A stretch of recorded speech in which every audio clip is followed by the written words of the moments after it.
All right, let's jump right into this. Today, we're going to break down the incredibly precise combat strategies of a Chinese peacekeeping unit caught in a deadly cinematic ambush. We are pulling directly from source material that gives us a fascinating, granular look at military tactics unfolding in a real-time, high-stakes environment. So, let's start by asking the ultimate question. Picture this. The environment suddenly turns hostile. You are vastly outnumbered, and you're taking heavy fire. How do you actually survive? Because it's really not just about pulling a trigger, right? It's about relying on a deeply ingrained psychological and tactical framework.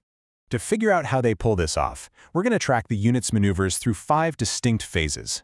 The initial ambush response, VIP protection, hostage tactics, reconnaissance, and finally, the precision takedown.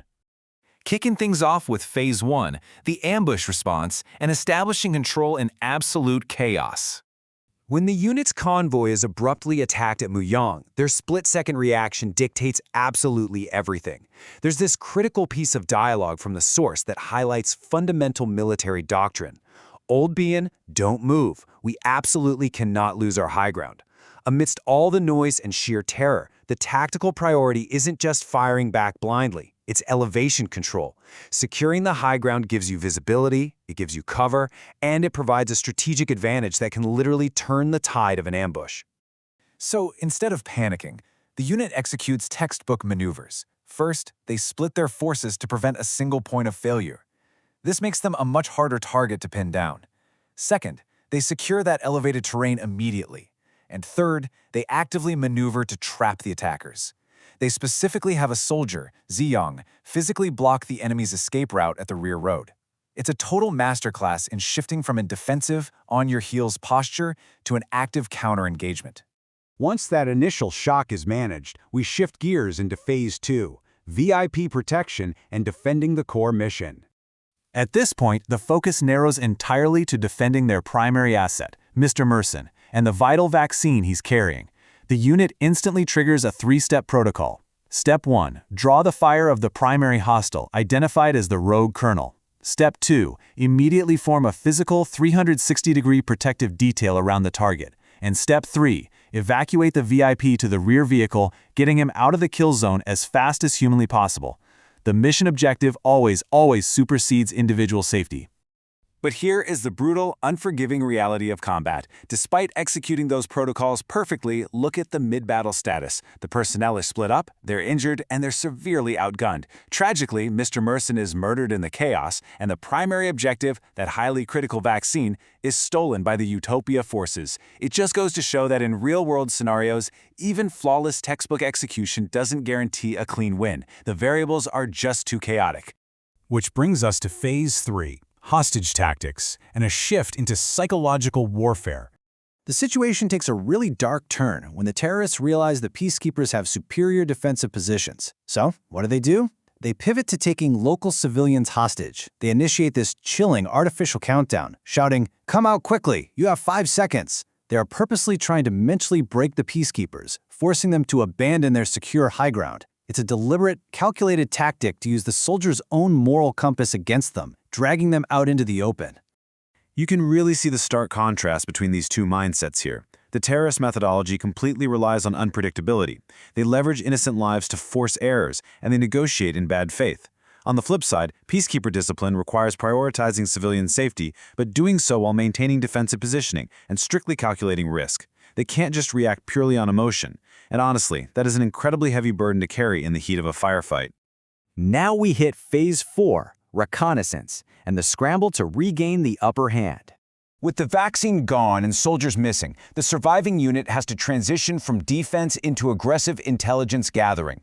Notice how time and intel strictly dictate survival here. The underlying terrorist network had actually been tracked for half a year. That's serious, long-term recon. In the aftermath of the ambush, a rescue squad arrives just 10 minutes early, which is the exact margin that saved the wounded soldiers. And later, the battalion commander guarantees heavy backup within exactly 5 minutes of securing the vaccine. In combat, minutes, and sometimes literally seconds, are the ultimate currency.